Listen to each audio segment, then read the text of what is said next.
4, 3, 2, 1. KenCast. Hello, everyone. Welcome to KenCast. I hope you're having a great day today. I'm excited to be here with you. We are going to have a fun KenCast today. We're going to be talking about movie and TV news and reviews. And to do that, I'm going to bring in someone who you all know. You might have seen him on the Cobra Kai Kid channel or his new channel, DrewTube, which you should all check out now. Ladies and gentlemen, it is my pleasure to introduce Drew. Drew, how are you today? I'm ready, Ken. I'm ready. This is going to be good. I'm excited. I am doing good. I'm ready to talk to you about everything. We got a lot to talk about. How are you doing, most importantly? I'm doing great. We had Rich Baker on this past weekend on KenCast, and I did his show last night. It was so much fun. Great comedy show. And I have to ask you, how are you doing? I see you're wearing some amazing Goosebumps apparel right there.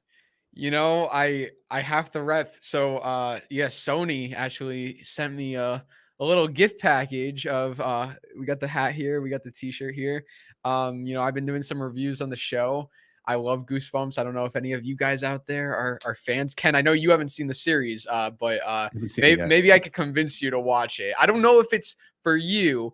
Maybe we could talk about it a bit and like, you know, we could see. You know, I feel like you and I have similar tastes in certain shows and movies. But yeah, with this one, I don't know. It would be interesting because I feel like, you know, I come at it from a side of I really enjoy it, but I also don't know if it's for everybody. And I can't say it's the greatest show ever. I just personally enjoy it because I grew up with Goosebumps. And also it's like one of those things where I want to enjoy it. I'm going into it just like trying to love it. And that's a big thing too. But if you're not familiar with it at all and you're just going in blind, it might be a different situation. But yeah, that'll be a fun topic. Awesome. Yeah, I'm really looking forward to it. We are going to do that. We're going to cover some news, and then we're going to go into these reviews, and we're going to talk about Goosebumps. And I want to hear everything you have to say about it because it's been getting a lot of buzz. And then I might tell you about a series that was recommended to me by some amazing people in the comments in one of these KenCast live chats called One Piece on Netflix. And a lot of Cobra Kai fans were like, you have to watch One Piece. And so I was like, okay, well, what's up? And so we'll get to that. We'll talk about that. And then I want to hear all your opinions about some different things that you've seen. But okay, guys, I want to just say a quick hello to everyone who's joined us today because it looks like we have like an amazing chat. Look at all these beautiful people in the chat. They're also beautiful. You guys are beautiful. You guys are amazing. Look at this. Yes, Kimmo, it's great to see you. Robbie. Hey, Drew, how are you? I'm good, Robbie. How are you? I'm doing good. Thank you. Robbie Keene himself is joining us. Yes. Lisa Barrett. Wonderful to see you, Lisa. Gabe. Hey, Gabe. Great to see you. Galaxy Geeks is joining us. Geeks. Yeah, Galaxy. I love that. I love that logo. Luke and Audrey. The spooky fangirl. Nice. She might like Goosebumps. Oh yeah. Lena, hi, Ken and Drew. Hi, everyone. Just amazing to see everyone. Clifford, thanks for being a channel member, Clifford. Great to have you here. Darth Chosen joining us from DrewTube. Nice. Ariane, hello, everyone. Darth Chosen again. Great to see you. Javier, thanks for joining us. Save Silver and Save Crease. A lot of people have been pushing the Save Crease movement now, which is really interesting. Yes, Marianella, thanks for joining us today. Tig Terry Silver Rocks, thank you for joining us.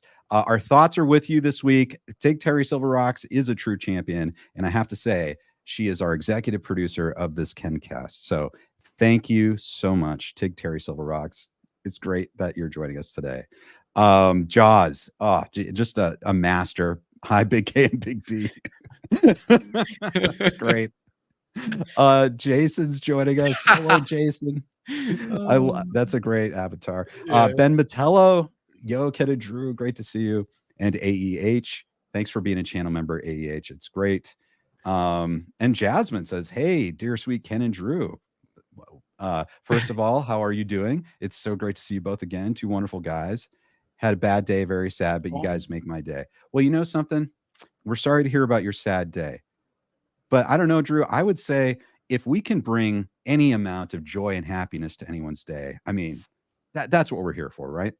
Yeah, definitely. I'm very sorry to hear about that, Jasmine. But for now, it might have been a tough day, but you're gonna have a great night here with myself and Ken. We're gonna be talking about all sorts of movies and shows. So join us and let's have a good time. 100%. And then we've got Don Don Power Ranger. Power Ranger. Good to see you, Don Don. The John Campia Show podcast raid. Hello again, Drew, and all, and happy election day, America. Oh, yeah, was it election day? I guess. Hope everyone is well this afternoon. Wait, Thank you so what much. does he mean by that? The John Campia Show podcast raid? I don't know. I'm not exactly sure. I know John Campia for sure. Yeah. But I don't know. Is anyone rating his show? Unless is he doing a live stream right now? I don't Well, know. if you guys hop Do you back watch, and forth, do you watch his let us know. content? Do you ever watch his videos? I do occasionally. Like I think he covers like some cool topics and things like that. And do you? I do check him out. He's actually like one of the sources I get for like my entertainment knowledge. So yeah, I'm subscribed. I don't have notifications on for anybody because I don't like things popping up on my phone when I don't want to be on my phone. But I have subscriptions, so when I go on YouTube, I see his stuff, and he's got a smart format going there. He's got it down, like doing his podcast every day and then splitting up into segments. Like really, I really commend him. Like whatever, like I know like some people may have certain thoughts about him, but like you can't deny the work ethic and also the knowledge. Like he's very knowledgeable and he's on top of it. So Right. hats Yeah, off. Goosebumps. Hats off. Goosebumps to, hat John off. Kent. Yeah. That's great. Yeah, he's got a great format. It's like an actual show. With like a studio and he has guests and everything like that. And what's cool is it's like it's about this content that we love, the entertainment world and what's going on. So if you're interested in the entertainment world, he really hits those topics every day. So that's cool. But yeah, I don't know if there's a raid going on. I don't know. Well, we got to know. I was unaware of that. Yeah, indeed. Yeah. We do have Robbie Keene asking, "Hey Drew, I know this is off topic, but are you going to do another mental health live stream?" Heck yeah. I was gonna do one like a week ago, but I wasn't feeling well, so I couldn't. But yeah, on the Cobra Kai Kid channel, I've been doing some like discussions on different topics. The last discussion we did was on love. There's romantic love, which you may think of, but love is a lot deeper. There's love for family, there's love for friends, and the most important love is love for oneself. And that's something I think everyone needs. Everyone needs to love themselves because once you could love yourself, then you could spread your love to the world. So we will be doing one soon. I appreciate it. That's great. Those are great messages to get out there, Drew. So yeah, everyone definitely check that out. Subscribe and to Drew and make sure you don't miss any of those. Thank you. All right, everyone. I see people are talking about news already. So I think, Drew, we have to just dive right into the news. KenCast News. I don't know if that caught on the stream. I saw a comment. I was like, wait, and then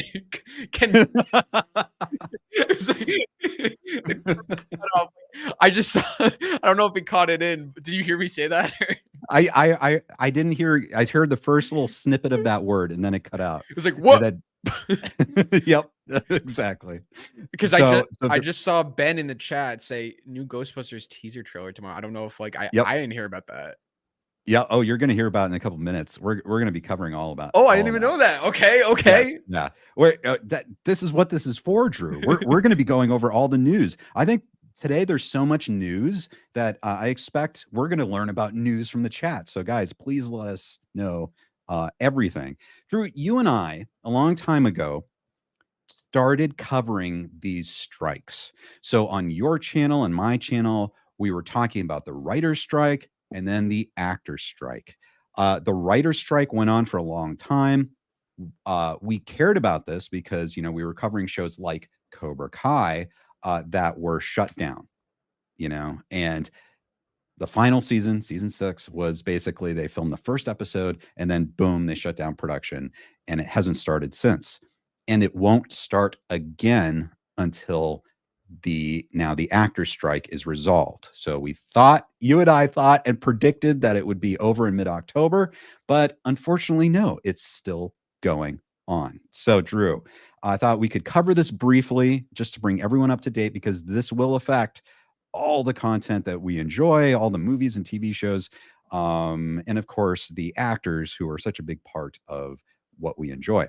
So Drew, I just have a quick update on this. Let's bring in an article from the Hollywood Reporter, and this is kind of the main bit of it here. This paragraph. And this is the state of it. Multiple sources familiar with the state of the negotiations tell the Hollywood Reporter that SAG-AFTRA has pushed back on an AI clause that's included in the studio's latest offer. The Alliance of Motion Picture and Television Producers is seeking to secure AI scans for Schedule F performers. And those are guild members who earn more than the minimum for series regulars. That's $32,000 per TV episode, and feature films $60,000. The company's suggested clause would require studios and streamers to pay to scan the likeness of Schedule F performers. SAG-AFTRA is seeking to attach compensation for the reuse of AI scans. As AMPTP member, companies would also need to secure consent from the performer. The language in the AMPTP's offer would see the studios and streamers secure the right to use scans of deceased performers without the consent of their estate or SAG-AFTRA, according to a union source. Okay, Drew. Yeah. All right. So we've read that news. So basically, what I get from that is that the studios want to be able to basically sit the actors down or stand them up, and then have this high-tech camera come and scan every part of the actor, right? And just model them in the computer so that they can use that as a special effect in productions going forward. Basically virtualize the actor and have them do stuff and walk around. And so the studios own the AI image of the actors, and the actors are like, hey, you got to pay us in the future if you're going to reuse our image, and the studios basically don't want to do that. What do you think? I think it's bizarre. I mean, we've been seeing what the technology can do. I mean, they made pretty much not an entire Indiana Jones film, but a lot of an Indiana Jones film with a young Indiana Jones who didn't even need to be Harrison Ford. They did use Harrison Ford, but technically they really didn't even need him. They have prosthetics, they use AI or CG, deep fake, all of this different stuff, voice modulation, they could get people's voices to sound one way. It's crazy how far it's come. I just remember maybe it was 6 years ago, 7 years ago. I was playing one of the NBA 2K video games, and they had this feature on your phone where you scan your face and it goes into the game, and it was still finding its process, but that was 6-7 years ago. Now it's at a place where scary stuff can be done with it. Now there are some ways it's helped and some ways it could be used really good for creative content. But to use someone's likeness and to not pay them, or if it's someone who's deceased and not get consent from the family, I think that's just disrespectful to use a person who passed away and use their likeness and not get any consent. I just don't think that's morally right. I don't know what you think about that. Yeah, I totally agree. It's unethical, I think, to do that. Those are unethical business practices, because really an actor's likeness, that's their value. That's a huge part of their value. That's why actors are hired, to perform, and people want to go see a movie or TV show because of an actor, because an actor's in it. We, even like The Flash this summer, we got to see Michael Keaton back as Batman. That was a draw for me personally. And then for the first time, we got to see very briefly Nicolas Cage as Superman. He was supposed to be Superman in the 90s in Tim Burton's movie. And so we got a glimpse of what that might look like. And so that was kind of a draw, even though it's controversial, kind of for these reasons, because Nicolas Cage has come out just in the recent days, basically saying, hey, I showed up to give a performance. They de-aged me, but then they like had me fighting a spider, and I wasn't part of that. And I didn't, that wasn't what the plan was. They just made me fight a spider later. They changed the plan, and that's not what I did. And so you can kind of see the problem there. I think that's what the studios want to do. They want to be able to use Nicolas Cage to fight a spider, or maybe like a giant rhinoceros or a T-Rex.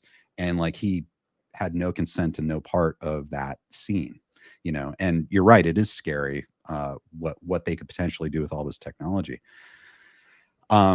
I don't know, Drew, though. I think the potential could be nice and fun. It's interesting. Like, if you have an actor, a popular actor, and they do this scan, like say, like you were talking about with the video game, where they do, like, they capture the voice, they do all kinds of scans of the entire body, like very detailed scans. They might scan like how the actor moves and everything like that. And then maybe that can reside with the actor. Like, the actor has rights to that. But going forward into the future, say like there's a movie that wants to use like an age 40 Al Pacino or something like that. They could go to Al Pacino and say, hey, could we have access to those files and everything? And the actor's like, cool. Yeah, that's fine. Just pay me a fee and you can do that. And that way, that's kind of like another record of the actor into the future. Like, that's cool. Like, you're right. Consent. Yeah.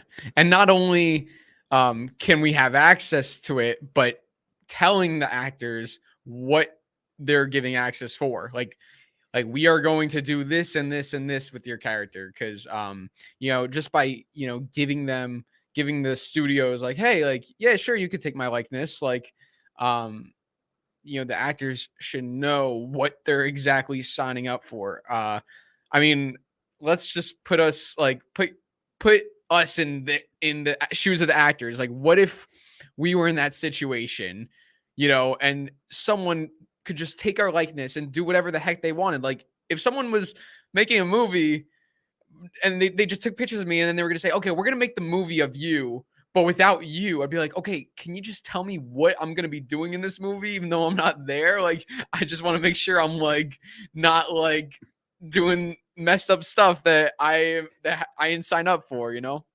Right. Yeah, totally. 100%. Robbie follows up on that and says that is so disrespectful to do that to an actor, let alone a deceased actor. Clifford rightly points out that Robin Williams created a clause in his will that prohibits the studios from using AI on his image. So if the actors do agree to do AI scans, where does that leave stunt doubles? That's interesting. Well, they still need someone to do stunts. Right. But maybe the idea though is that if special effects get so good, stuntmen might not be necessary. Oh, you're saying completely CG people, like not even using, you're talking about not even using an actor, a different actor, and changing their face. You're talking about just having like a whole AI CG, whatever it is, person. I bet we'll move towards that. Maybe you can't completely eliminate it, but those intense stunts that only the best stunt people were able to do. Yeah. Well, there comes a lot of liability and danger with some of those stunts, the ones that Tom Cruise likes to do himself. The studios might go, you know what? We don't want to pay for the insurance. We don't want to do anything. Now we can just, do CG. Yeah, I don't know. But that's really something. And then Don says, although I love all things AI, CG, and deepfake, I believe that not all things AI, CGI, and deepfake are created equal. And, I think that's a perfect segue into our next story point, Drew. You did a video. I was not expecting that. So Drew, tell us how you really feel about the Snow White photo. Guys, this is the thumbnail of Drew's video. Go check out DrewTube. I think it's absolutely hilarious. So tell us, Drew, is that kind of like your first reaction? And what are your thoughts on the sort of like uncanny valley that we have here? Let me bring up the full photo. Actually, Drew, set this up. Here, Set the story up. I could give you Yeah. the photo. If you put me in my self screen, I could recreate the thumbnail. Okay, okay, yes, here we go. Hang on.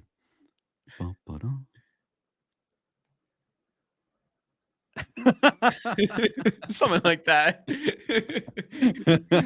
Ken, it's supposed to be a thumbnail, not a hand nail. Right. Anyway, it's a terrible joke.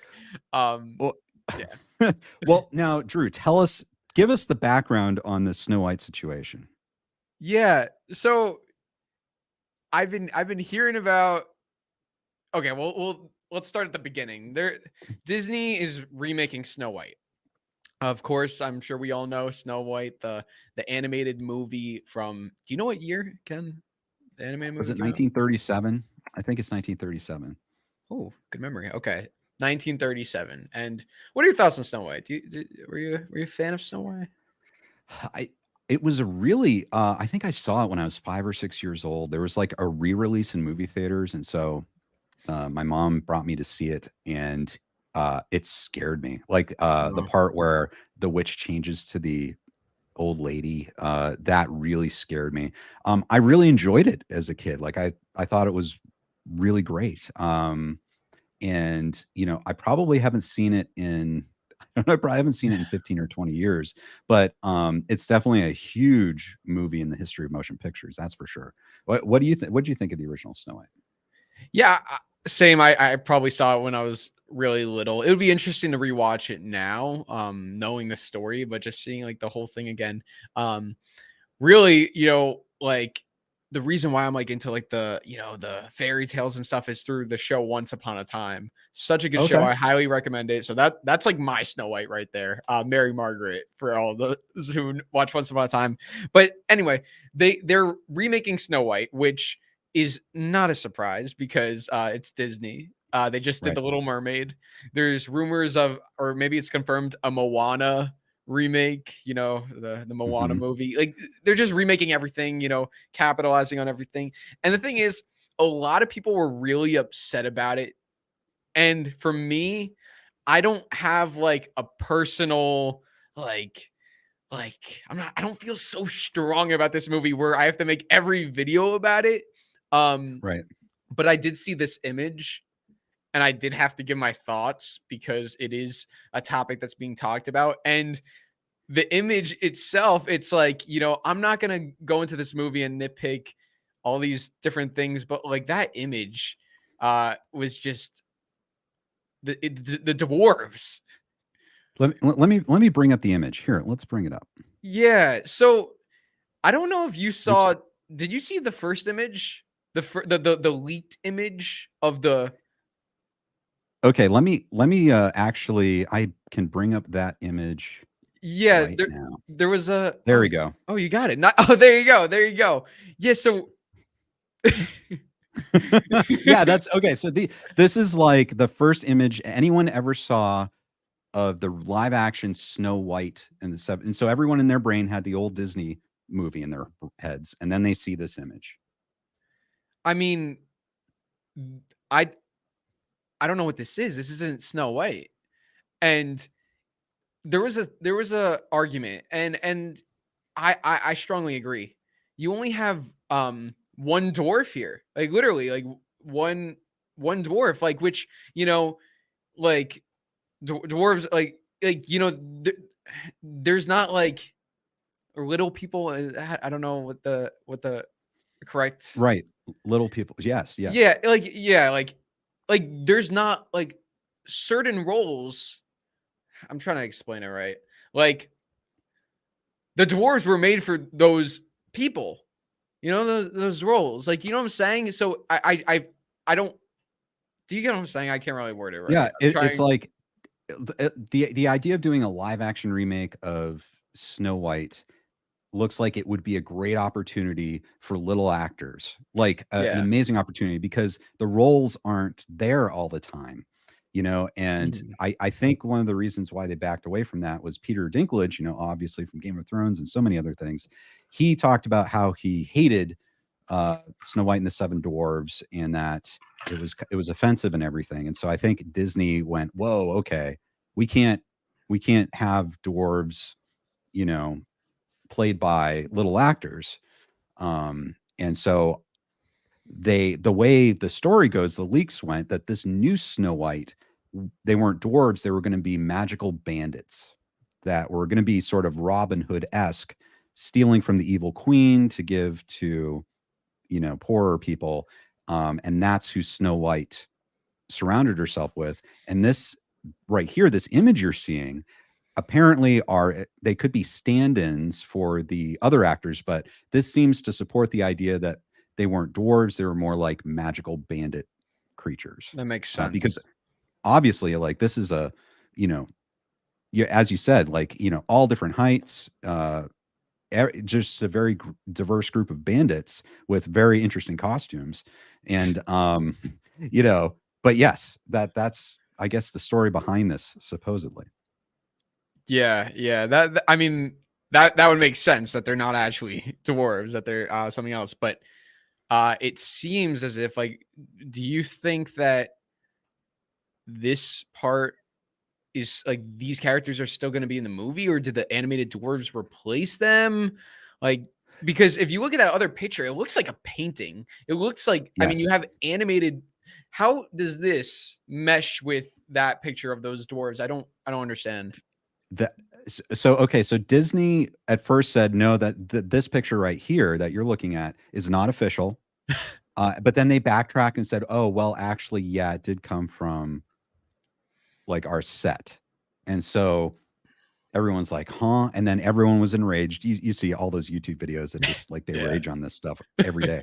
But then like 3 months later, they come out with this official image, the first look at the Yeah. actual live action Snow White. This. And it's almost like they did a complete 180 on this. Like the dwarves are now dwarves. Like the original animated movie. It's almost like they completely redid everything. They did a total course correction. And she doesn't even look real. Is it like, I don't Yeah, want, like, okay. was this Yes. taken on an actual camera? It looks like a painting. So let's talk about that. So do you okay, because the whole concept is a live action, right? A live action Snow White, but it's kind of the impression you're getting is that it's almost just animated and not live action. Yeah. Which I just don't understand the reasoning, because we already got a live action Snow. Or, sorry, we already got an animated Snow White, the original. And I mean, they look like, honestly, they look like gnomes. Oh, interesting. Like just now, I'm just looking at it, and they just look like gnomes. They don't look real because they're not real. And I mean, if you're gonna go for a live action Snow White, go for a live action Snow White. It's a little, it's gonna, I don't know, like, is the like what is the, like, who's animated and who's not animated? Is it Snow White and the Evil Queen are gonna be the only two live action people? Everyone else is animated. Like, what are they going for? I mean, listen, for me, it's not the biggest thing. Like, I don't really I'm not a fan of this. I don't think it like looks great, but I don't like, I hate this with every fiber of my body. Because I mean, like, maybe if I was a diehard Snow White fan, I'd be more pissed off, but I'm not. So it's like, it's not really the biggest deal in the world to me. But Right. yeah, I mean, I don't know. I guess it's also just like Disney. You know, they have other properties. like Star Wars that I care about that they're not doing great with. So it's like just show some love to some franchises, you know, just show some love. Right. I think what you just said right there, Disney, Disney, Disney. I think I think I think the people there's a lot of people who are upset about all this. And in a way, I kind of sympathize with these people. Like, I agree. It's not like a life or death issue. It's not that No, huge not of a at deal. all. Oh my God. Like people are going too crazy about this, but Yeah. um, but the problem is, you're right. It's sort of like lately what Disney has been doing with their properties and also properties they've acquired, like Star Wars and Indiana Jones, and their animated catalog. They're they're doing sequels or they're doing remakes that that kind of miss. It's almost like they're changing them. They're changing like the essential qualities of these movies where the original fans don't recognize them anymore, and they're upset that they're going to these movies and seeing something else, and I think that's where people are getting frustrated. And I think this maybe was a boiling point for a lot of people where they're like, you know what? Snow White was Walt Disney's first feature-length animated movie. Like, it's so special to the company and film history. Like, what he was able to achieve was just broke all boundaries with animation at the time. And that Disney, they're doing the live action remake and they're almost like just, I don't know, just throwing it to the ground and stomping on it. And just doing what they wanted to do. I think that's where people come from. It's like a lack of reverence. The company doesn't revere the original movie as much as the fans do. I think that's kind of the sentiment with Star Wars and Indiana Jones and everything else as well. It's like Disney doesn't seem to have reverence, or the people creating these movies don't seem to have the same reverence for the properties as the fans do. Would you say that's fair? I would say that's fair.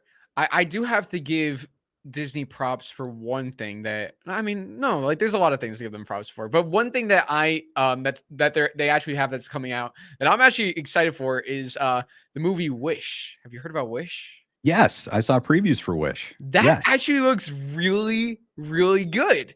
I thought the music sounded great, and also it's original. You know, you have a new Yes. character, a new storyline that just seems like interesting and fun. And if it's great, great. And if it sucks, it doesn't ruin anything. You know, they're trying to create a new story. I think that's going to be good. I hope it does well. And I wish they would. I wish I wish they would do more with that. You know, more original stories. Yeah. Instead of like all these live action remakes, especially like Moana. We just got the Moana movie like not that many like years ago. And now Yes. they're already going to remake it. Like, it's like, why? Like, why do we need that? Why? Like, because people know the franchise. I don't know. Right. I know, it's like a lot of these huge mega companies, they want like dependable revenue from products, and they see the entertainment as a product, and they go, you know something, the only revenue we can count on is name recognition, and just, we know this was successful before, so we'll give it to them again, and we know that will bring in money. And you're right, it kills creativity. Because at one point Snow White was very new. It was like a risk, and so many other great classics that we've enjoyed, Indiana Jones and Star Wars, they were risks. They were brand new. And yeah, we want more of that. We want more imagination. And from the filmmaking side, it'd be interesting to talk to a lot of these creators, these directors and writers, and you wonder, would they prefer to do their own thing? Do they have amazing new ideas, or are they stuck having to play in someone else's world and regurgitate old ideas? And that's not what they want to do. They have amazing new ideas they want to share. I wonder. Yeah. And speaking of fairy tales turned live action, have you heard of the Robin Hood show? No. You haven't heard of Is it new? Is it happening right now? It's new, and it's like it's crazy what's going on. So I don't watch the show. Robin Hood is like what they did was they changed it to Robin with a Y. So like Oh, okay. they Okay. changed the lettering. Robin Hood's a girl, Okay. different race, different sexuality, Mhm. and basically a lot of people are having trouble with, or having problems with this series because like they just don't think it represents Robin Hood in the right way. And the director of the show had think think about the channels that make those videos every day about Snow White is trash and this is trash. This director is going on their channels and talking to Uh, them. A oh, director really? of the show. And it's like I've been watching these conversations. It's nuts. It's crazy. Like he's trying to defend the show. They're going against him. I'm like, I don't know, like, Wow. yeah. I think it's what's the studio? Robin Hood show. It's on what's the network? I can't find it. I don't know. Okay. But it has a 1 out of 10 on IMDb, by the way. A 1 out of 10? Yeah. So Wow. he's been like coming out saying it's like getting review bombed. Like the director is saying that it's getting review bombed, and the people making the videos are like, no, people just don't like the show. It's like it's crazy. I don't know. It's interesting. It's like I stay out of it. I don't I don't know. Yeah, that's really It's intense. worth checking out. I and the thing is, like, people have like different reactions to things. And I think it's one thing if you do something like Robin Hood, it's been done a million times. It's not owned by a certain studio. Yeah. If you want to retell it again in a new way from a new perspective, that's totally cool. I I understand maybe if Disney they have very specific iconic productions of these fairy tales, and it's almost like they're coming back and redoing them, but completely changing sort of the brand or the image of what these are. And so maybe that's different, but yeah, I don't know. At the end of the day though, I think it's just important that they're good. And maybe sometimes what people are reacting to is, regardless of all the I don't know if you want to call it identity politics or whatever that people are engaging in these things, culture wars, I don't know. The most important thing is that they're well done and that they're good. And I think if they're good, then people won't have a problem. They'll accept it. And maybe what people are frustrated with is that they're sometimes these aren't well done. Yeah, and I think me personally, when I go into a movie, I go in to enjoy it. And if you're not gonna go into a movie and try to enjoy it, it's like why? Why? I mean, unless you really gain pleasure in hating on something, go for it. If it makes you happy, sure. But for me, I Mhm. don't get pleasure in hating things. I want to like it. So when I do watch Snow White in 2025 or whatever the hell it's coming out, Right. I'm gonna go in and despite everything, I'm gonna sit down and I'm gonna take it for what it is. I think the trail. I mean, we haven't even gotten a trailer, so I think that might set some more. Um, that might change people's mindsets in a positive or negative way. Like I could say right now, I want to go in and enjoy it, but I might see that trailer and be like, ugh, you know. Trailers are big. They put those thoughts in your head before the movie. Like it's like you're watching the movie. It's like, damn, that stupid part from the trailer didn't come up yet. You know it's gonna come at some point. Yes, indeed. Galaxy Geek says, if you notice, Disney will release a new story animated movie every November, but original does not always do well. Encanto was great, but did not so great in theaters. Yeah, Yeah. maybe. Yeah, you're right. And Don Don says Moana debuted in 2016, 1 year before the live action Oh yeah, they remake did that of Beauty too. and the Beauty and the Beast. Yeah, really, really crazy stuff. Well, Drew, uh, another piece of news, Mhm. and let's talk about this, the poster, because we're not we're talking about all these things in terms of reviews and stuff. Like, we want to honor the SAG strike. We want to make sure the actors get a fair deal. So there was a poster, and we'll review the poster for Obliterated. So that we know this show's coming out soon, Drew, and there are some creators that we really enjoy. We really enjoy their work. Josh Heel, John Hurwitz, and Hayden Schlossberg have created this show, Obliterated, and this is the first poster. What do you think of this poster for Obliterated? Well, first off, I'm just glad my face didn't pop up with some sort of reaction to this. I'll only do that once. Yeah. Once per stream. Right. I love it. I mean, it. So yeah, as everyone here probably knows, Obliterated, same guys who did Cobra Kai.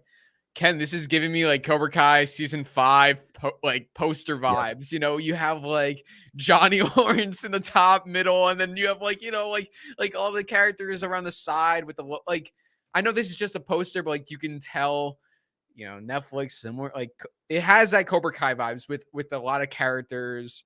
And I really like it. I think it sets the tone of the show. I mean, I don't know if there's ever been a poster with as much alcohol. Literally each person is holding a bottle, and you know, you have the explosions.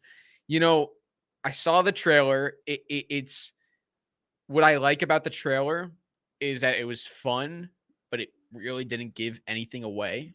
Right. It was complete comedy and action, and I know 100% that's not gonna be it. Like, you know, John, Josh, and Hayden, you know, if you've seen Cobra Kai, obviously there's karate, you know, there's comedy, but there's so much heart to it. And right now, I have no investment in these characters, and I cannot wait to meet them and to go from not knowing these guys to at the end loving them. And I have to say, it's a little tough that like not tough, but it's kind of disappointing that like I say I don't know these characters. No one does. Right. And the reason for that is because the actors are on strike. They can't even promote it. If this was a regular if this was coming out during the regular time, we would be getting interviews. We'd be getting all these different things leading up to it, all this promotion.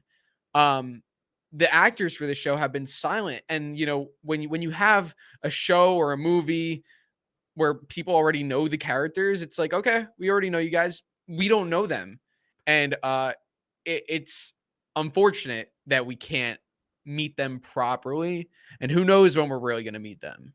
Probably after season 1, you know? Right. I know it's a great point because it's so uncommon that we go into a new show and we don't get the interviews. We don't get those like promotional things that we get to sort of know all about the show. Even going on late night television and actors doing interviews, I mean, Yeah. you get a real sense of like the actors and the people who are creating a show.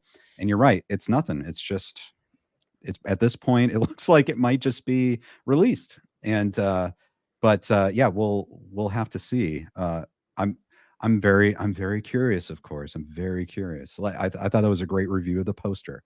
It looks like a lot of controlled chaos. So Yeah. What do you think? Any thoughts?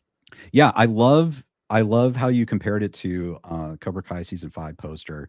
Um, I love that it's sets it in Vegas like front and center, which is interesting because that I think is a city where anything can happen and it's a perfect setting for something like this. Yeah, it looks it's like an epic movie poster. Uh, I kind of have an idea of what to expect, but in a way I don't. I have a feeling like you said, I don't know. I think there are going to be a lot of surprises. So I can't wait to see it. Of course, Drew, another news story. This was tweeted today. I didn't know that. Yeah.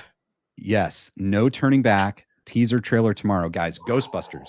If you're a Ghostbusters fan, the new movie is going to get a trailer tomorrow.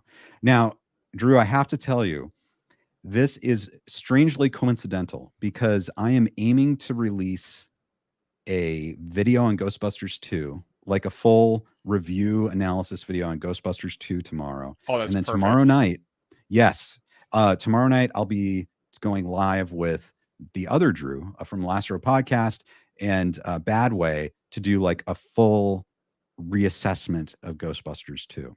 Ooh. And then this happens the same day. So tomorrow's going to be a huge Ghostbusters day. Are you a Ghostbusters fan, Drew? What do you think about this? Well, you know who you gonna call Ghostbusters? Always, always. I see you got the Stay Puft Marshmallow Man in the background, so I know you're a fan. See him right there. Yes. That's awesome. And the car. Was it the car there too? Yeah, Ecto-1. Oh, nice. Stay Puft is about to stomp on Ecto-1. Yeah. So I'm a huge Ghostbusters fan. Ever since I was a kid, you know, me and my friends, we would like the Ghostbusters costumes. I had the inflatable backpack with the the proton blasters, like all that stuff. Yeah, like I was always convinced that there was ghosts in my house, like all from the movie, and Ghostbusters 1 and 2, and then obviously waiting for something to come out. And then skip 2016. Then we got the Ghostbusters Afterlife, which I loved it. I loved it. I thought it was so good. I thought they did a great job of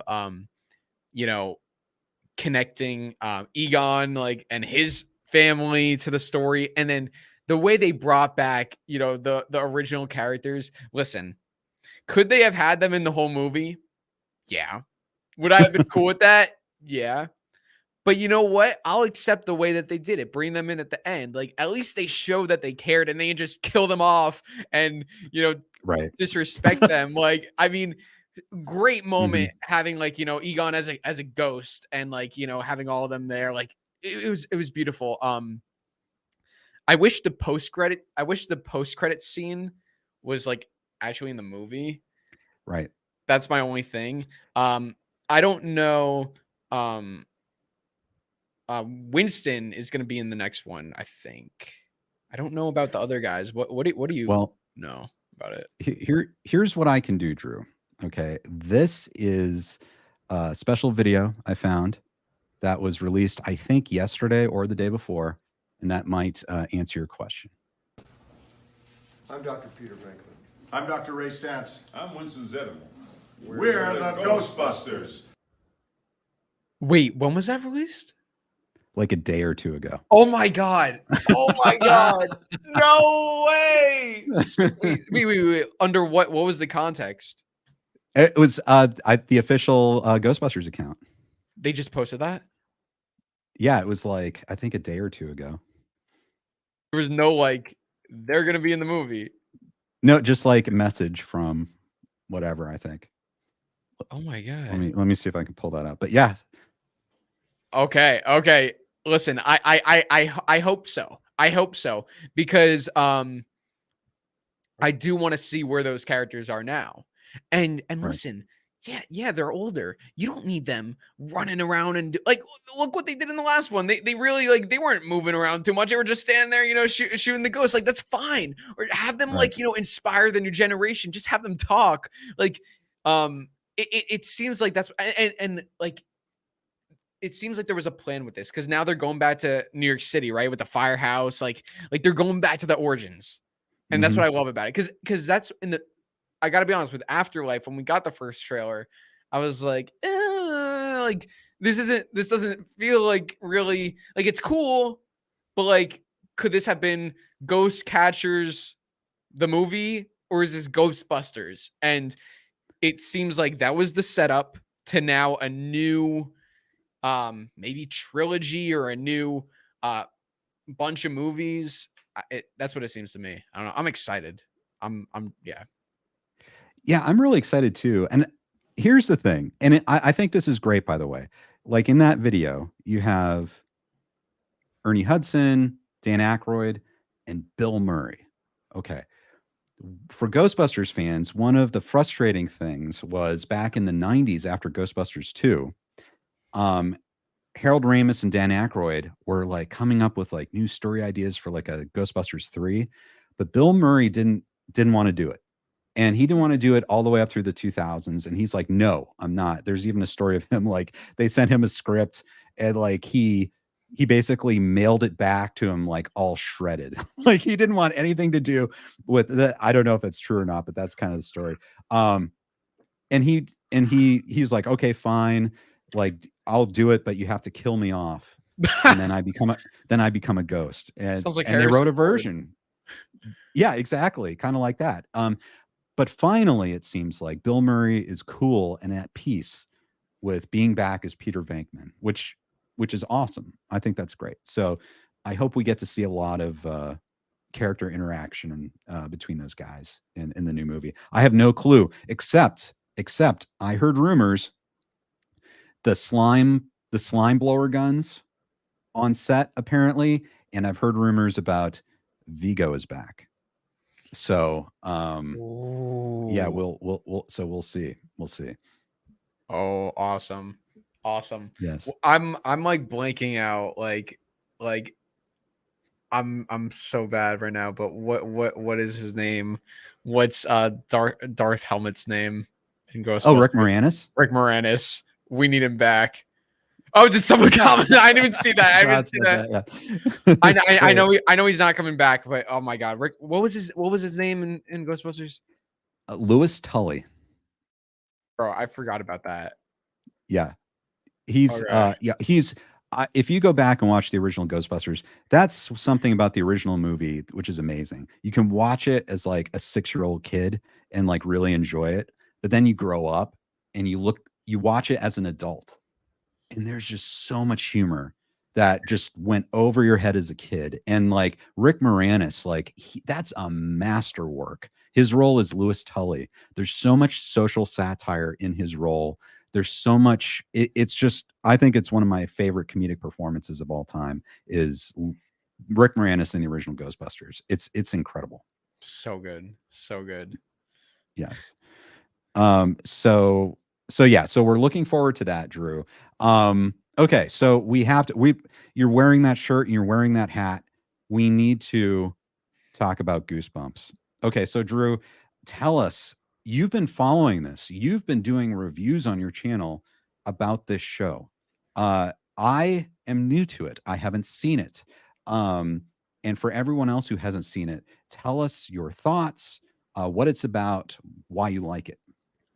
Yeah, so Goosebumps, if for those of you out there who don't know, Goosebumps is actually it started off as a book series based from R.L. Stine, great author.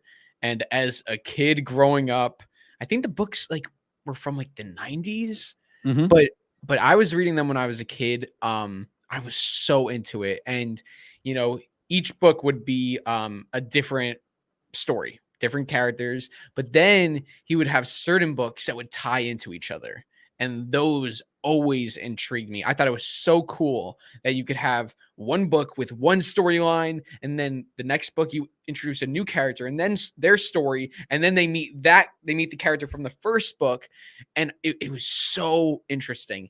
Then they had Goosebumps like television series in the 90s or early 2000s. I'm not remembering, but I love that. It's funny, I watched an episode of it pretty recently, and it's so corny. It's so like it's not really like that great, but as a kid, I just remember being so intrigued, and it was a series made for kids. This series is, I wouldn't say it's necessarily made for kids.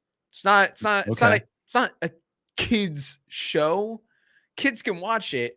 I think, I don't know. I feel like anybody, I feel like all ages can watch this. There's certain times where I'm like, oh, okay, like, there's some cursing in here. And then it's like there's certain times where it's like, okay, that's a little childish. But it's an interesting balance. Now I was really excited for this show. Really, really excited. And it's actually funny. I have a little connection here. So if you go back to the image, so the girl on the right in the middle, who's like kind of like Okay. that's Jake Bentley Young's girlfriend.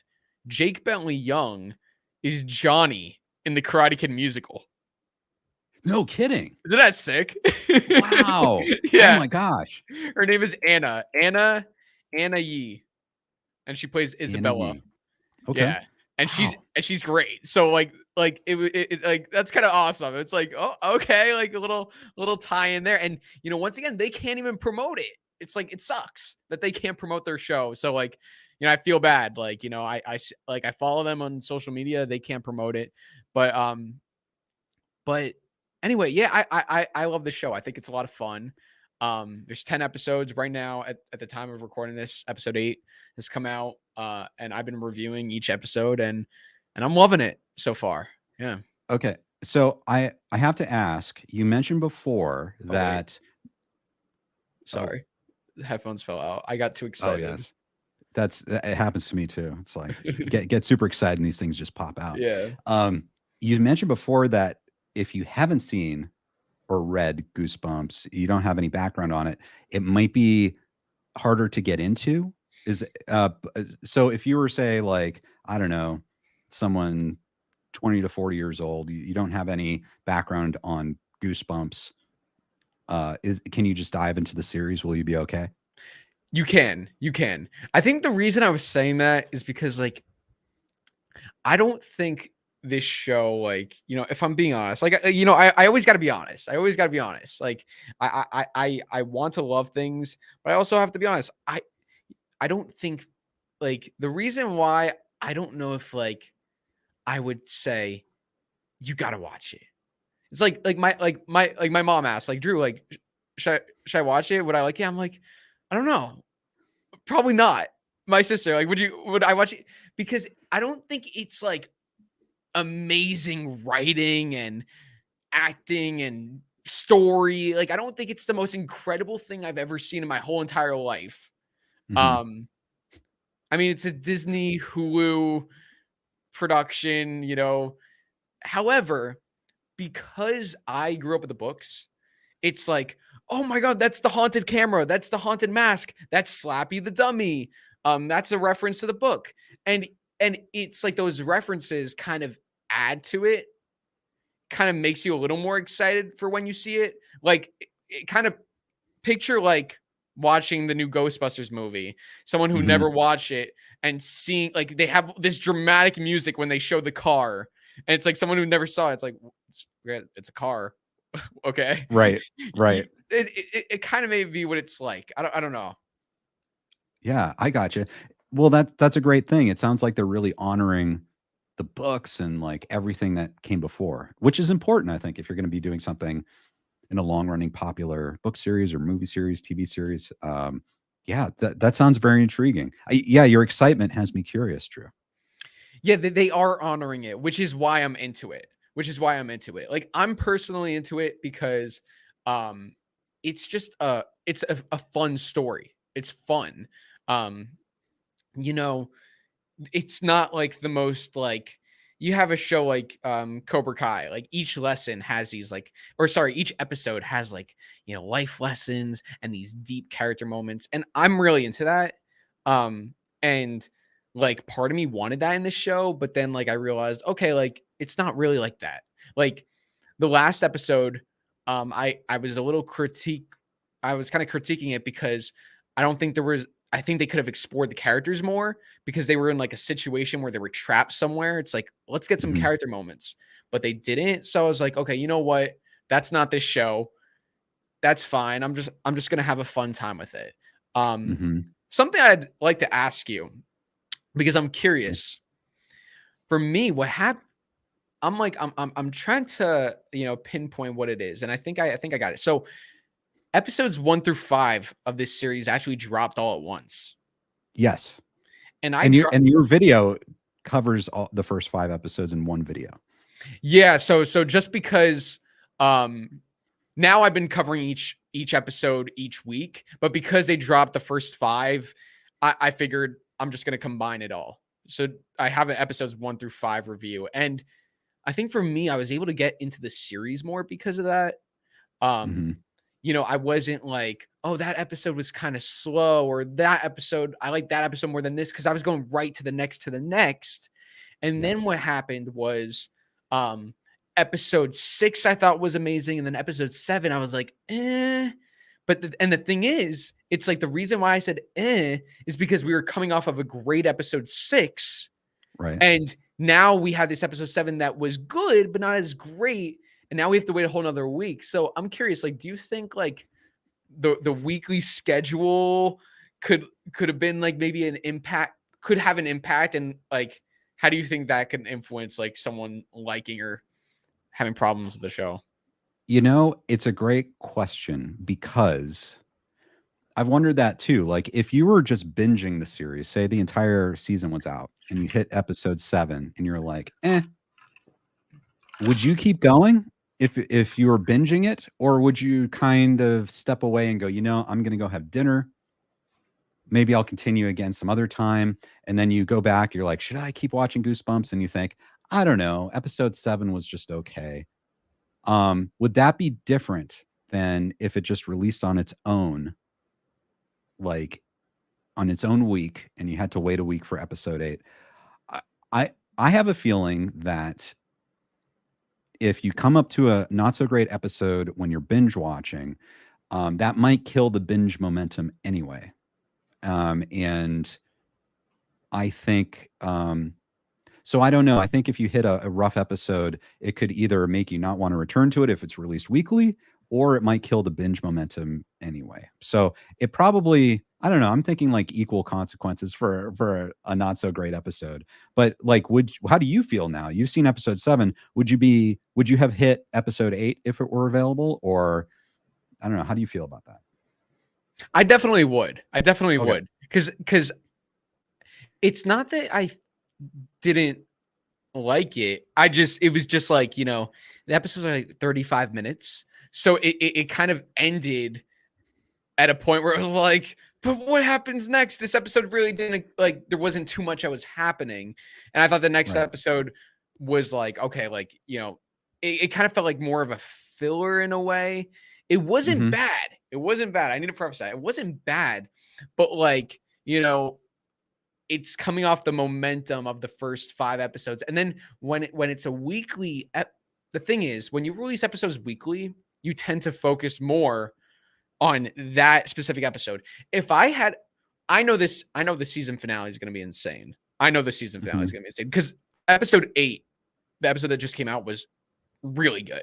It felt like a season finale. So that tells me, okay, episode 10 will be even crazier. So I know if I had watched the series all at once, I wouldn't be going back and saying, but that episode 7 really wasn't it for me. Like, I would just like, Right. be talking about the finale and how much I loved it. But the weekly, I had a week to sit on that episode. I was like, Right. okay. But then episode 8 picked it up for me, which Yeah. I had a feeling that tends to be the case a lot of times with good shows with filler episodes. Usually when there's a filler episode or an episode that's not great in a good show, usually they'll bounce back the next episode sometimes. Right. Yeah, that's, it's a great thing you bring up, because I'm sure as a content creator, and say you're reviewing this series, it helps that they're releasing them weekly, because you can do like individual episodes on each, or episode videos on each episode, which you wouldn't be able to do it's like you did with episodes 1 through 5. You kind of just did one on all of them, and you couldn't focus on each episode.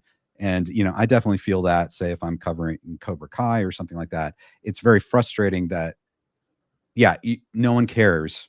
No one cares about episode 4 when the whole season's been released. And so you have to talk about the finale or the whole season. Like, you really can't do a video dedicated to each episode. People really won't care.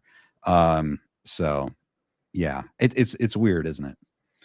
Yeah. Like, I think, I don't know. It's a whole conversation, the weekly thing. Like, even like if Cobra Kai was weekly, we'd have 5 weeks of people saying, where the hell is Kreese?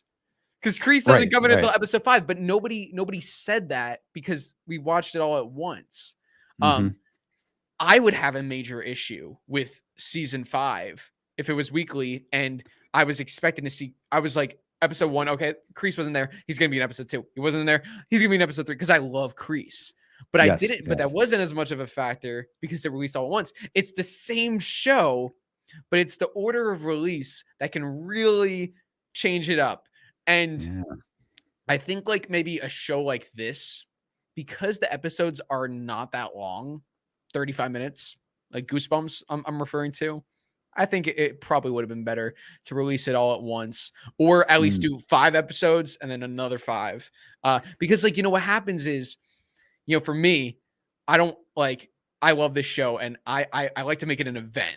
So I get into bed, I put it on the TV, I get my Right. popcorn, I get under the covers, I do all of it to get ready.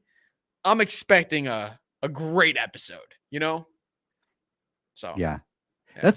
That's an excellent point because these shows are meant to be watched. It's a continuous story and they're meant to be watched continuously. So I think that's a good point. Like maybe not weekly, but like in 2 parts or something like that. Yeah, especially because every episode picks up right after the other. So it's like, like certain parts are kind of just filling it in. So yeah. Indeed. We've got Auntie Paula Reed's. Auntie Paula, how are you doing? It's great to see you. Paula is the wife of one of my dearest friends, Al. I hope you guys are all doing well. She says, Nice. I won't be reading Goosebumps on my channel. Oh, okay. Now we have to go see Auntie Paula Reed's channel. Yeah. I'm guessing because Goosebumps might be a little too scary for some of the younger kids. Well, Drew, continuing on that, I'd like to talk about I saw a show called One Piece. This was recommended by people in this chat and who loved Cobra Kai, and they're like, you got to see One Piece. If you like Cobra Kai, you got to see One Piece. And I'm like, what the heck is One Piece? I am not super up on anime, but what this is, it's a live action series based on an anime, and it covers the exact same story. And I had no clue what to expect going into this. And Drew, I have to say, I was really impressed by this Cool. series.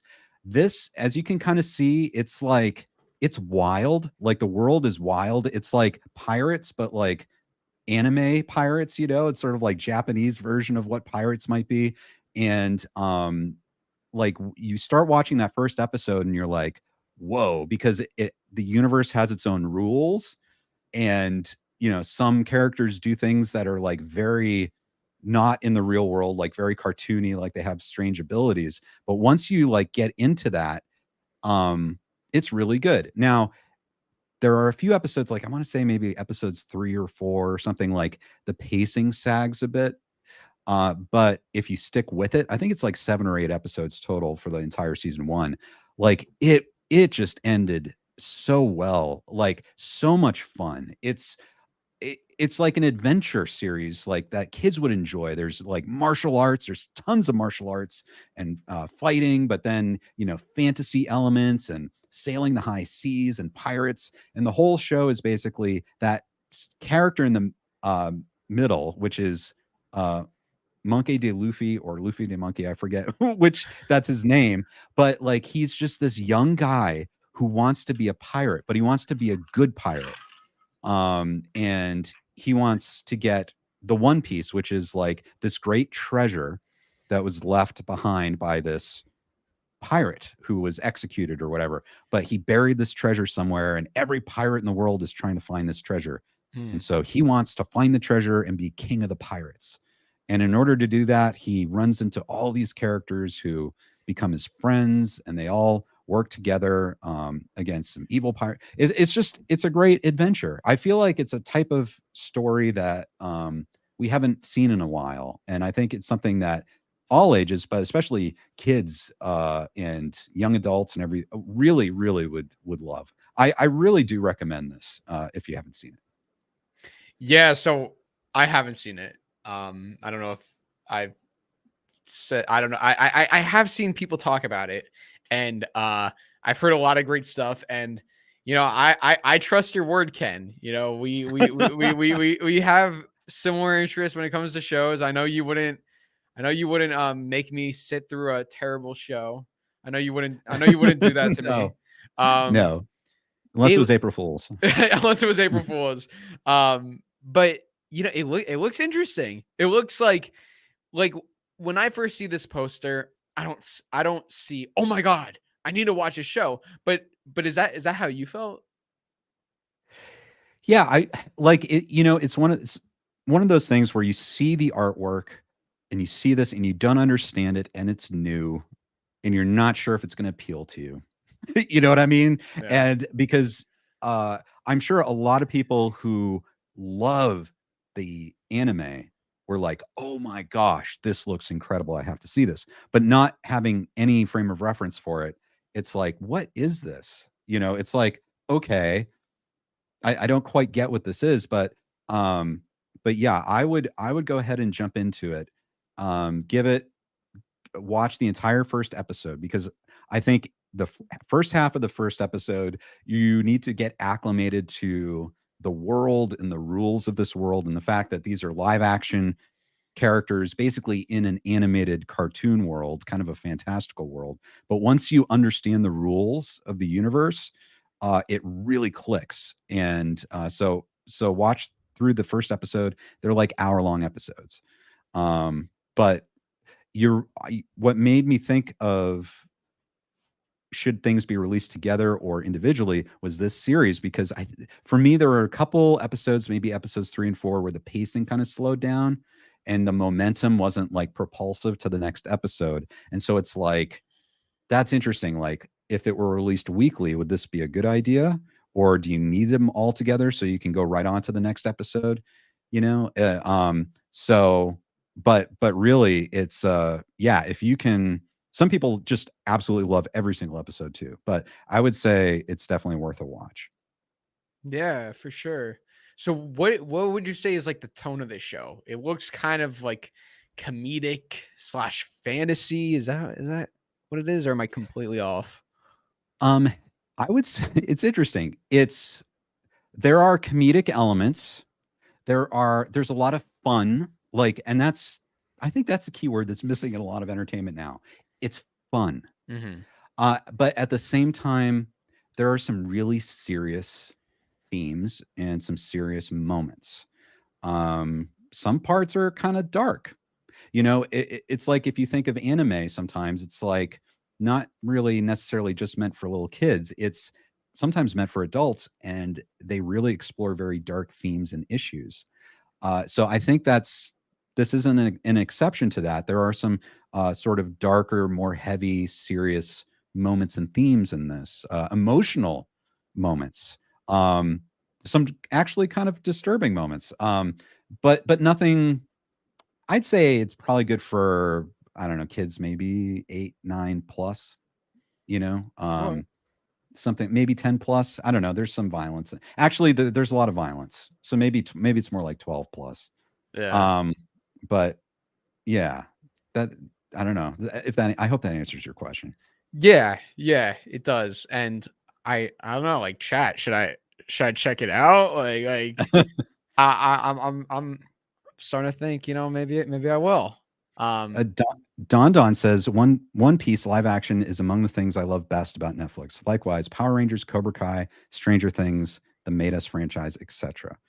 Sebastian, thanks for joining us today, says live action remakes don't usually work, but I agree that One Piece is an exception.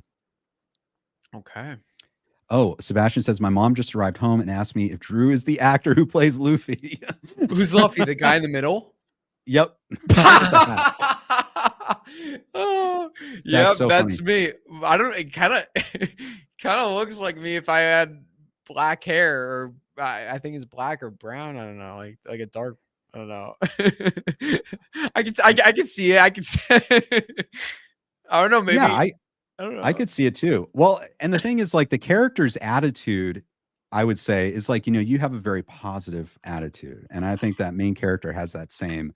He's almost like relentlessly positive, which is good for the show. But he was on, I don't know his name, the actor who plays Luffy, but he was just on Sholo Maridueña's podcast.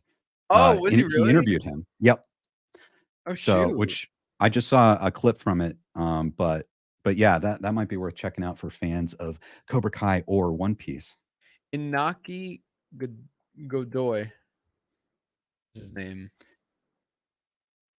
Yeah, he's a real find. Like that character was a really tough character to play, and I think they really found a great actor. He does an amazing job as that character.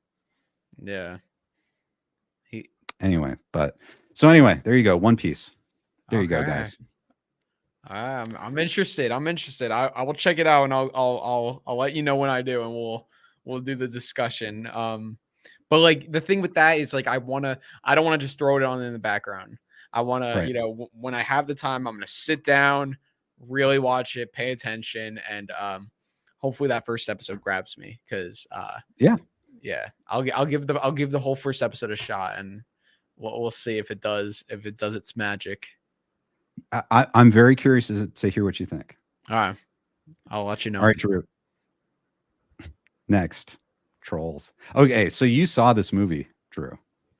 Yep, I saw this movie. Trolls band together. Okay. Yeah, you don't seem like too enthusiastic right now. Oh, there you go. There's. Oh no. I'm excited. I'm excited. I love this movie. No, I was just waiting to hear what you were gonna say. Oh, okay. No, I have no frame of reference. I got to be honest. I haven't seen a Trolls movie. I always hated the Troll toys, and so I've had this kind of revulsion every time I saw a trailer for a Trolls movie. I know that's not fair because people love these things. So I wanted to ask someone who has seen a Trolls movie, that would be you, what you thought. Yes, so I too have never seen Trolls before this. I just saw the Okay. newest one. So basically what happened was, I have the AMC movie pass now. I try to Yes. see as many movies as I can, review them on my channel. And I think so this movie actually doesn't even come out until the 17th, I believe. Technically it doesn't come out until the 17th of November. So you got an early screening. I got a very early screening, literally like over 2 weeks before, or 2 weeks before, a little under 2 weeks. And or no, 2 weeks. Yeah, about 2 weeks. Sorry, my math. So I remember, around the 17th, I know it like it I think it's a Thursday, and that weekend I'm very busy, and I know a couple other movies come out, Hunger Games, Thanksgiving. Like I want to check out some of those. I'm like, God, when am I gonna see all these movies? And then I remember I went on AMC and I saw, oh, wait a second, Trolls early screening tomorrow at like 4:00. Okay. I'm not doing anything. It's like the one day I'm free. So I'm like, okay, why not?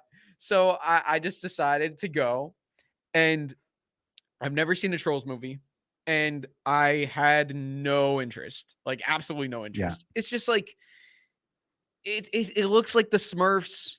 I don't know. It's just not like, okay, they're cute, they're little, they're Smurfs. There's something great. I don't know what the hell it's about. I don't know what is going on, but it's fine. There's some music. I like music. Anyway, I'm just going to go watch this. It's an hour and a half. I'll just whatever. So I go in and I loved it.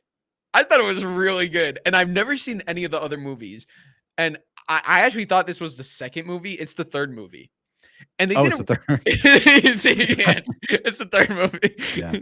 Yeah. And I think they did a really good job of as someone who's never seen the movies, I thought they did a really good job at making it like understandable, like who these people are, who these characters are, without having to ever seen the other movies. There's like two of the trolls are dating, and I'm guessing that was something that like they fell in love in the first and second movie or something. You know what I mean? But in this one, they're just dating, which is fine. And I thought it was a really good story. I thought the story was really good. Overall, I was into it. There was one part that yeah, you could say it's a kids movie, but you know what? I enjoyed the whole thing. There was just one moment I was like, yeah, the kids aren't gonna catch that, but it's like kind of like Wait, Basic. one moment. There's one moment. Oh, What no, can you say? What it is? yeah, I can say what and it's in the trailer too, so it's not really. Okay. And I don't even really remember. Like now that I saw the movie, I was like, oh yeah, that was in the trailer. But yeah, it was basically like, you know, the main guy, I don't even know the names. troll All right. troll guy, he finds his like long lost brothers, and that's like the story, like Mhm. brothers coming back together. And then his girlfriend, the troll girlfriend, is like, I wish I had a sister. And they just like they go on this trip, and they just happen to bump into the long lost sister. And it's like, now I have my sister again. And it's like, it's so coincidental. And I'm like, okay, like you wanted to have that thing. It was just, I was like, it was whatever, but it was like from a film perspective, I was like, that's not realistic, but Right. it really doesn't matter that much. It was just the one thing that I was thinking of, but it flew past my mind. And yeah, I enjoyed it. Well, good. Okay. That's good to know. It did look like there was a lot of energy in that movie. Yeah. So a lot of bright colors and everything. So okay, that's cool. I'm Yeah. glad you got to see it early. I'm glad it was a better experience than maybe you were anticipating. I will say this though, and I don't want to. I'm not gonna say it. I'm not gonna say it because I think everyone will understand. This is a kids movie, so um, you know, certain adult jokes go past the kids' heads, and there was one line. These two people were about to die. Like when I say, I know these like two like goblins. I don't know what they were. They were something like. Apparently, they ate the trolls in the first movie. I don't know, and the trolls were trying to kill them in this one. Long story. Um, and they were about to die, and they're like, I'm not gonna say it, but they say it's like they say a line that sounds normal. It's like it's in the context of the situation, but it's a dirty line. Like the way they're like referencing is like they're basically about to before they got kidnapped by the trolls, they were gonna go on their honeymoon. Uh-huh. And one of them says something like about the situation and how they didn't expect this. They thought they would be in a different situation on their honeymoon, like sexual. Wow. Without something with like rope or something like I'll basically say it, like I think they said like what did they say? What? I think he said like because they were both tied in rope, and Okay. he was like I thought you were gonna be the only one tied in rope this weekend or Oh something. my gosh, are I you know it was serious? like something like that, and like Wow. I was like this the whole time. I was like for like the next 5 minutes, I was like it was so obvious, but as a kid, it's like, ooh, movie. Like, but like I was like shocked. I couldn't believe it. I'm like, Yeah. the writers like really put that in there. It was so like so obvious. I was like, oh That's no. I know. It's sort of like that's like beyond. Usually the innuendos are like, but that's a really kind of, I don't know, adult It was innuendo. something Like, like that. yeah, It was yeah. something along those lines. Like they were both about to die, but they were both tied up in rope, and it was like the guy was like I didn't like I didn't expect. Oh, or he said, oh, he said I didn't expect us both to be tied up on this honeymoon or something. Like meaning like I don't know. It was like really, really Wow. weird. Like I was like, oh my god, they like okay. Wow. Obviously, it Okay. flies Well, past the kid's head. So I mean, yeah. So right. yeah. So I guess maybe it's an adult film too. I don't know. That's so interesting. Yeah. Like, what do you do? I guess it's an obviously a kids movie, and then to keep the parents happy or at least kind of shocked, Yeah. they throw in some of that. So wow. Okay. Okay. Very cool. So would you give it a recommendation or for your average person or like maybe a qualified recommendation?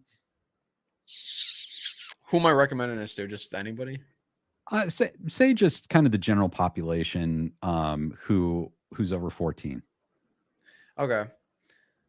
You see, the thing is, For me, I just like going to the movies, and I go Yes. into it trying to enjoy it, as I mentioned. So I did enjoy it. If Okay. if you go into this movie expecting like this is a kids movie, or it you know, not even a kids movie, but it's a trolls movie. It's Yeah. goofy, it's heartfelt. Then I think you will enjoy it. Like, you know, it's important to like, you know, set certain expectations, you know, like if you're going into a trolls movie, you can't come out of it being like, oh my god, there was no character development here and this scene didn't make sense, and that it's like, nah. But like overall though, like I did think they did a good job with the story and all that, and the Mhm. music was great too. Like I love the performances. So yeah, I would recommend it. Like, go if you go in knowing what it is and expecting it to be that, then yeah. Okay. That's cool. Okay, great. Good to know. Let me throw one more qualifier. Yeah.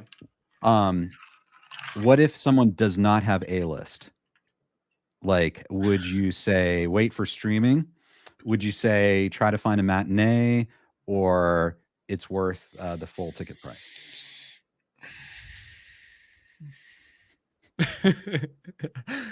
It's a tough Mm, question. It's easy for me to say because I'm trying. I recommend, guys, if you guys are going to the movies, um, twice a month at least, get the AMCA list. It I saves agree. you.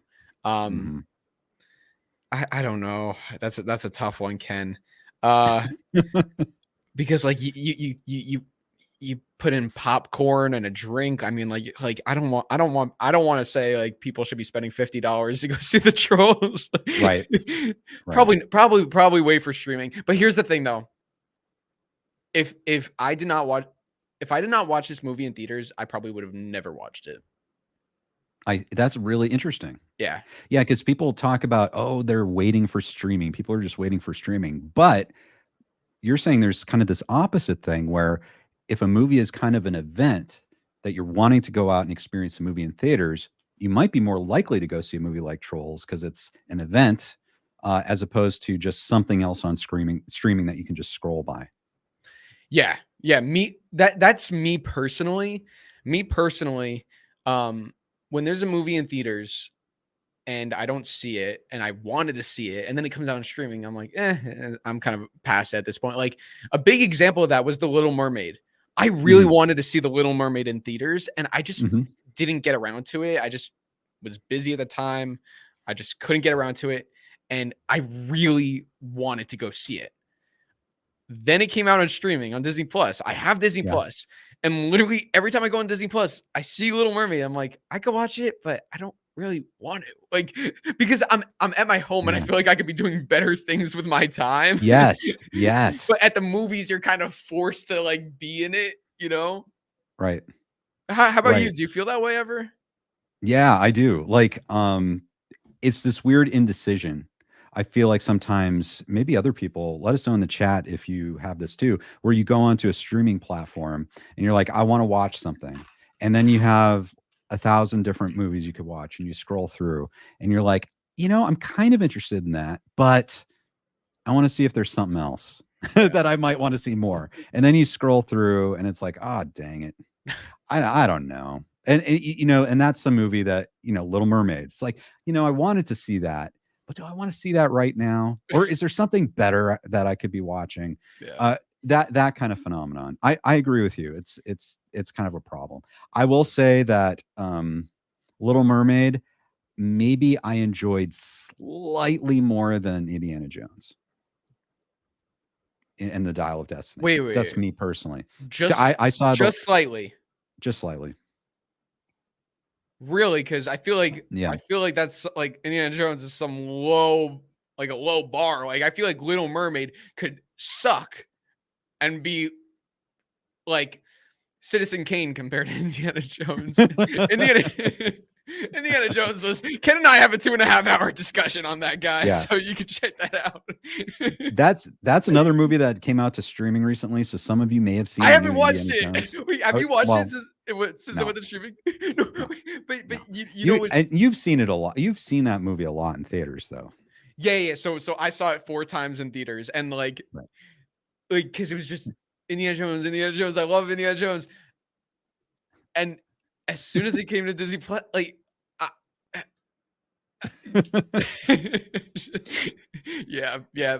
I Yep. haven't. You know what's funny though? I don't even see it like when I go on Disney Plus. I don't even see it on the catalog. Yeah, now I don't know if it's on Disney Plus yet, or if it's just like for purchase or Oh, rental on digital platforms. So it's possible it hasn't come to like Disney Plus streaming yet. I'm sure it will, at a certain point. But um, I don't know. I still don't hear a lot of buzz about it. But, I never hear anyone like go crazy, like, oh, I love this movie. But yeah. some people really like it. Some people like it. But Coming December 1st. Yeah, so you're right. I get. Yeah, okay. it's not even up there. We're almost there. We're almost there. I can't wait. You're gonna watch it again? No. Okay. No. Yeah. No. It's kind of the Little Mermaid movie, kind of getting back to we were talking about Snow White. It's like I understand the frustration because I didn't really like the Little Mermaid remake. I thought Halle Bailey did a very nice job as Ariel, but I don't know. That's like a whole other discussion we could have, like the Indiana Jones discussion. Like, what were they thinking? I don't understand. Like, they spent a lot of money on this movie. Where is it? Why is this movie doesn't look good? And it's really weird. It's so strange. I don't know what's going on at Disney right now. Sorry, Disney. I love you guys. Like, there's so many, I'm serious. There's so many talented people. Disney Yeah, they got Goosebumps. Yeah. Lots of great stuff. And even in these movies that we're talking about, like Little Mermaid, there's so many talented people involved in making it, and you can see their talents and everything. It's just, I don't know. And Wish is gonna be good, I think. Wish is coming out, and as you said, it's original. It's original. So yeah, but someone in the chat mentioned it, and I agree. I think it might have been Galaxy Geeks. I don't know if it's gonna, just because it may be good, I don't know if it's gonna do well. I really, yeah, that's right. I really do. I don't think it's gonna really do anything that spectacular, honestly. And that's another conversation too. It's like, what Disney in the past, or animated movies, have they benefited from being based on some kind of known fairy tale? Like Frozen was even based on Hans Christian Andersen fairy tale, I think. I mean, they did their own thing with it, but I wonder if there's a benefit to having it based on something that people know, some literary basis. And this is, I guess, all original and not really based on anything. So I'm wondering if that's a hurdle for people. It's like, I don't recognize these characters, and what's this story? And I don't know. Yeah, that's true. But parents, families are gonna want to take their kids to movies, so this will be it. We'll see how big it is. I hope it does well. I'll be checking it out. Absolutely. And then Drew Samuel says, hi, Drew, just letting you know that I'm in the hospital right now, and your videos are bringing me joy right now. Oh, Samuel. Oh, I'm so sorry. I hope you're okay, but I'm glad the videos are bringing you joy. That means a lot. Absolutely. I hope you get better soon, Samuel. Yeah. And then Kimo says, I wish you a great happy Thanksgiving, Drew. Enjoy, have fun. Happy Thanksgiving. You too. That's coming soon. Yeah. Which is really cool. Starbrighter says, hi, just logged in. Hi, all Ken. How's your comedy gig? Fun. It was super fun. I told 5 personal stories that I don't think I've told before live in front of an audience. And we had improvised comedy around that. So it was sick. A ton of fun in Glendale. So I hope to do that again at some point. Let's see. Jason said Mermaid was much better. Yeah, that's interesting. Yeah. I think what the Little Mermaid remake had going for it was basically all the stuff from the original animated movie, like the music and everything. So yeah, it was a remake, it was, you knew what to expect, kind of. Indeed. And then you also did a reaction to the trailer for Wonka, Drew. Mhm. What do you think? What are your expectations for Wonka? Yeah, so the first trailer that came out, I liked.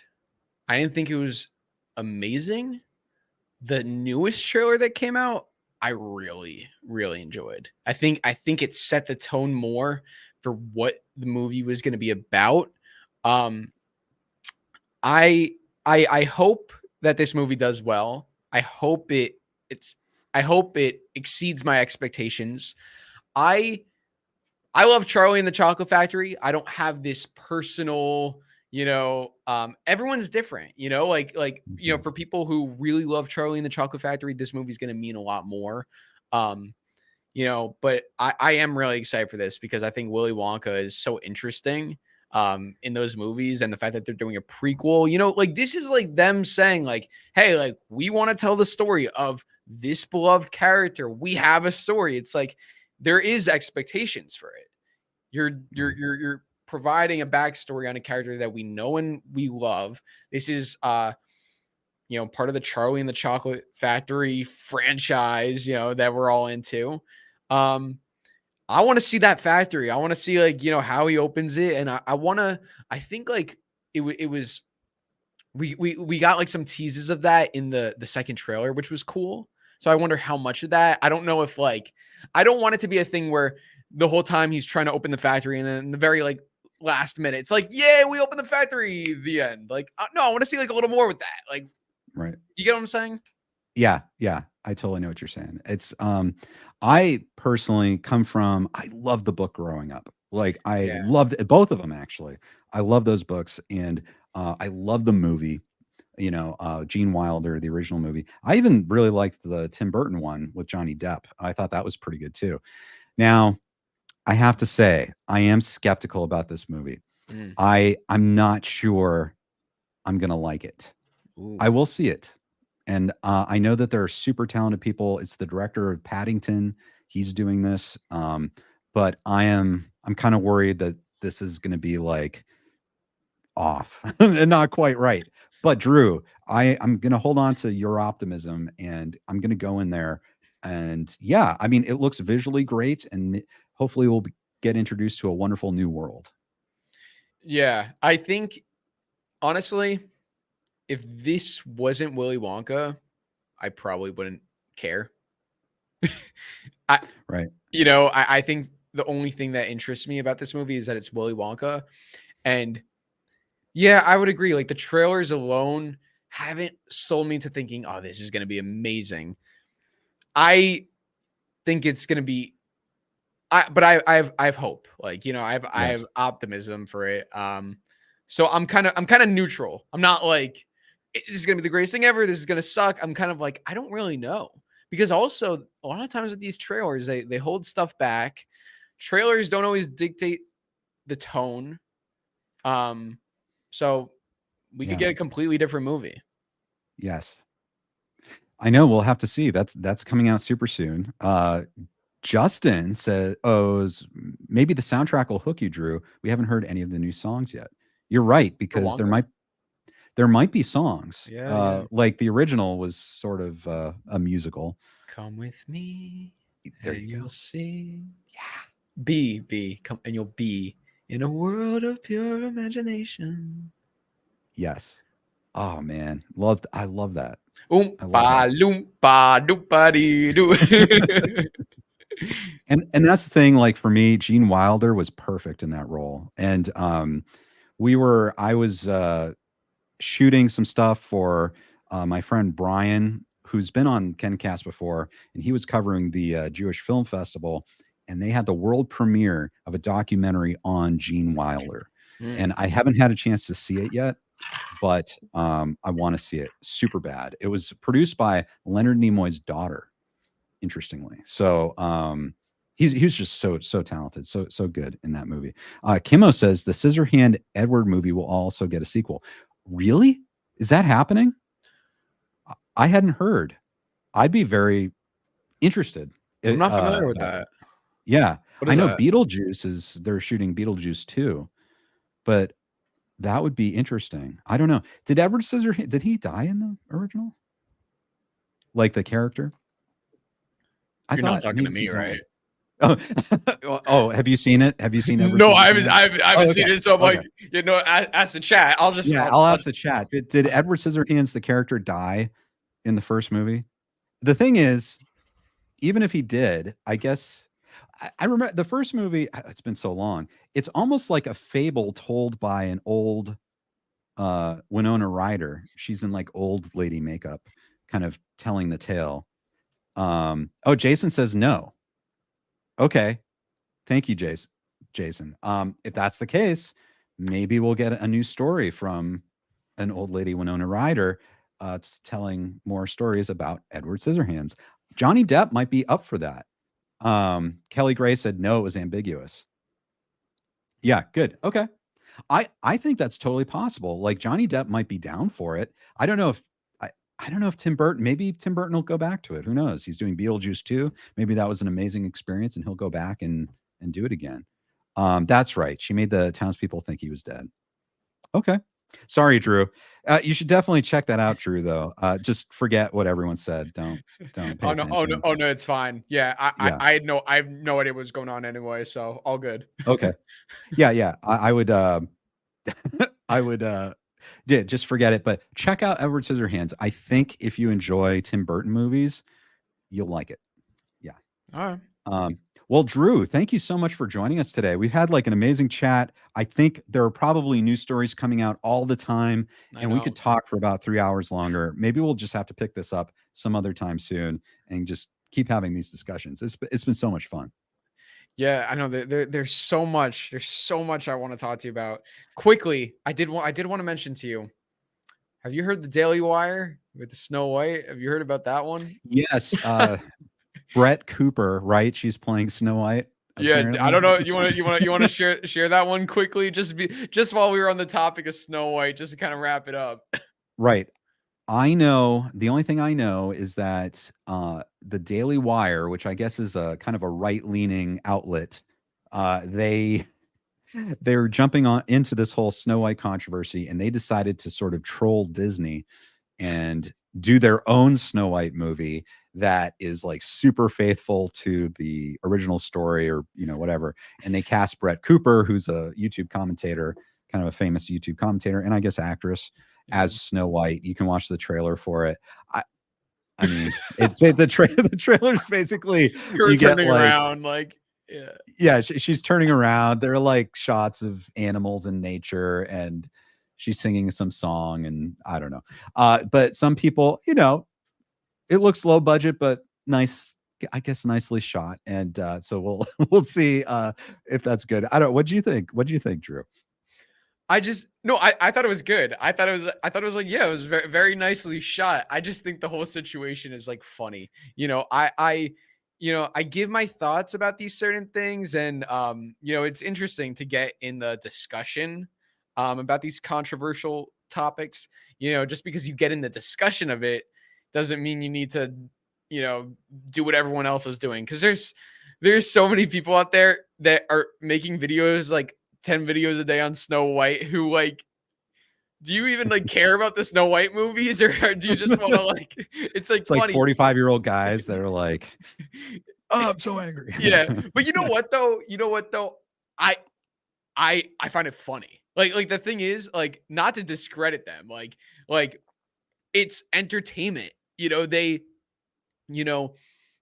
either they really care, or they just like, are kind of like putting on like this like angry act, which like, I mean, like, listen, you're in front of the camera, you got to do what you got to do. And, I watch shows and I just, I laugh. Like, I don't necessarily agree, but I think it's funny. So, I think it's just a funny situation how the Daily Wire is making this Snow White movie, and Disney, and it's just like, I don't know.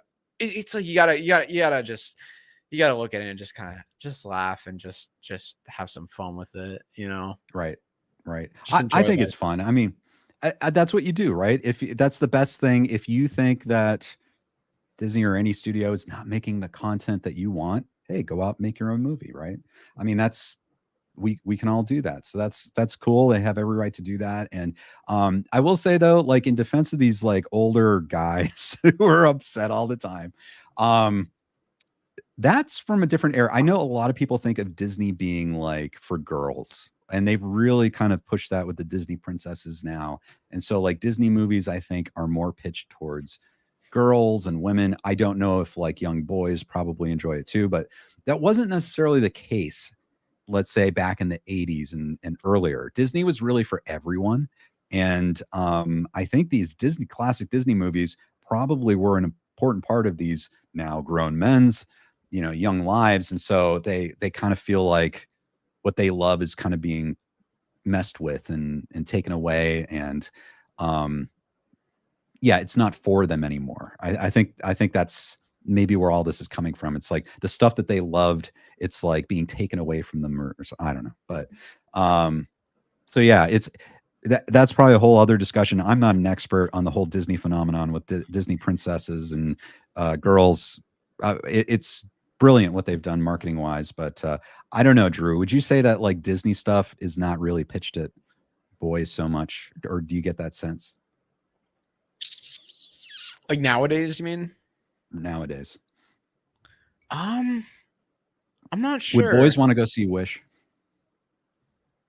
Yeah, that's yeah. I don't know. I guess I'm not like I don't know. My audience, I guess, is like older, so it's Right. hard. Like if we're talking about like young, like children, I'm Right, not sure. children. I'm not sure, honestly. I don't know if it's because we don't get any like movies about like princes. But No. yeah, it's just the princess. But honestly, I don't think I don't think movies should be made for boys, made for girls. I think it should be made for whoever. And I think Mhm. anybody should be able to enjoy a movie. Like I'm going to see Wish. Like I don't care. Yeah. I don't care. Right. And if anybody's gonna tell me, oh, why are you seeing that? That's for kids, or you're not a girl. It's like, get out of here, bro. I want to see the movie. Like, Right. life's too short to worry about that stuff. So go see what you want. And yeah, they gotta I do know that Rachel Zegler, the actress for Snow White, has been getting some heat for some of her comments. Like she's Yes. been saying that like, like she doesn't even really like the original Snow White movies, and that like Right. she doesn't think like this movie is gonna stay away from the true love aspect because like she doesn't need a guy to save her, right? Isn't that kind of what she said? Yeah, she said those types of things. Yes. Yeah, I think that's what's been getting the controversy, which makes sense. I mean, it's like just why can't you just say, yeah, I'm excited to do this, and Right. I'm honored. I don't know. Right. I think I know that two things. Like she said those comments, no one cared, I think, until the actors strike, when people started looking back at these older interviews, right? Because Mm. actors weren't doing interviews anymore. And they weren't promoting any movies. So people were going through this old material and they brought up the stuff from 2022. No one cared about it until people started, it was during the strike and ran out of material. And then all of a sudden, whoa, she's saying these things. And this photo came out and they're like, whoa. And so I think that really brings up a good point. If you're an actor in a major motion picture, I think the company needs to give you PR training, like, and really kind of help you craft a message. Like, this is what because, it almost looks like she's just talking off the cuff. I mean, these are kind of her thoughts. And that'd be cool if, say we were all in a room or at lunch and she was saying that stuff. We might go, okay, Rachel, but it wouldn't be that big a deal. Okay, Rachel, we get it. You hate Snow White. Right. It's like, well, I liked it, Rachel. But it'd be just be opinions. But if she's going like on the red carpet or the mouse carpet or whatever that was at the Disney event, and saying these things to cameras, like it has to be, I think, a bit better fine-tuned, because then you have like this. You can still say those things that she said, but say it in a different way, that still respects the company and the original movie, I think. Yeah. Like something like, we really know the original movie is important to the fans and we want to honor it, but we also don't want to just completely copy that and not bring anything new. So we're going to stick true to the original story and what made it special while also adding some unique flavors to make this version stand out as its own thing. We're not trying to replace, we're not trying to replicate, we're just trying to add to this beloved franchise. Boom. That's Yep. how hard is that? I don't Yeah. know. Like, It's not too hard. But some people PR sometimes comes more easily to some people than other people. sure. Let's see, Kelly Gray. And Kelly, thanks for the comment. She says, very true. After Hercules, Simba, and Aladdin, you really haven't seen many guy main characters. And that's true, because that's when I was younger. We did have Aladdin and Lion King and Hercules, with male characters really at front and center in these movies. And yeah, it hasn't really happened a lot lately. So that's Kelly. Is this Kelly from OU? Let me know, because if it is, it's great to see you. It's been a long time. I hope you're doing well, Kelly. And then Starbrighter says, I like the old Jim Henson puppet show. Yeah, the Muppets were great. And then Starbrighter says, yeah, don't say anything bad about Disney. They remember you. I know. Well, that's the thing, guys. I love Disney. Drew, I know you love Disney too. And like, they just have so many talented people working for them. But of course, we have to address certain elephants in the room that have entered public discourse, because that's what we do. Yeah, I don't think I really don't. For me personally, if I have feelings about something, I'm gonna share it, because I don't go after people personally. I don't go after the companies personally, and I don't like get too direct against anything. I more view it in terms of like story and like, just like certain decisions that are made, but never against like people personally. And you don't see me out here making a million videos on it. Like, we're literally doing a live stream right now titled Let's Talk Movies TV. This isn't like Disney sucks, every reason why this company is crap. Like, no, like, because we don't feel that way. But even if we did, we're not going to just go ahead and like, make all those videos. So, but it's always good to give your opinion. If you don't like something, you should be able to say you don't like it. And if you do like something, you should be able to say you like it, and you shouldn't be judged. Right. And as an example of that, Drew, I have to say the Indiana Jones discussion that we did was great. Like, we didn't like the movie. We didn't like it at all. But we love Indiana Jones, and I thought that was a good example of, we weren't hating on anything. We were just giving our thoughts like on the movie. But yeah, you see so many people on YouTube now. I think people enjoy it. It's fun to see people all worked up and like angry and like I get it. It's fun. I mean, and we could try doing one of those as kind of like a parody of those guys at some point. I don't know if that would be fun, kind of like a parody of the angry people about something. We could just like go in there just with like intensity. Maybe that would be fun. Let us know if you'd like to see something crazy like that. Kelly Gray, yes, great, Kelly, great to see. Thanks for joining us today. I hope you're doing well. And Don, oh, I totally forgot to put this in the news. Pat Johnson, rest in peace. Amazing. He was absolutely amazing, important to the Karate Kid movies and really the entire Miyagi-verse and films in general. He also choreographed Teenage Mutant Ninja Turtles, Mortal Kombat. Like, he was big in movies. Close personal colleague and friend with Chuck Norris. And what are your thoughts on Pat Johnson, Drew? Yeah, very, very sad news. I think, Pat Johnson was such an important part to the Karate Kid. As you said, not only was he the referee from the Karate Kid, who we've seen in the first 3 films. He was in all 3 Karate Kid films. He was in the first one, of course, the referee. He's in the second one because the second one takes place directly after the first. And he actually had some lines in that. He was talking to Daniel and Miyagi. And then in the third one, he was the ref with Barnes. So and really cool because he was the choreographer, and it kind of gave him like an excuse to be right there in the action.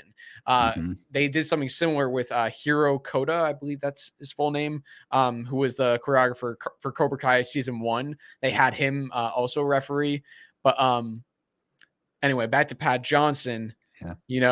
I can't say I know too much about him personally. I've never met him. I've never spoken to him. It would have been amazing to have. But I just, I know the impact he's had on, the Karate Kid. And also like when you see all these posts that are coming out from Ralph Macchio and William Zapka, sorry.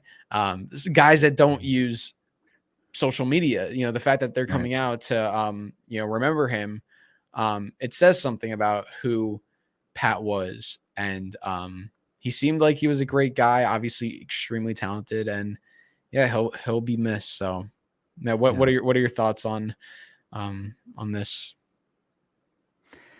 Yeah, I always thought he did an amazing job in those Karate Kid movies, which I saw so many times.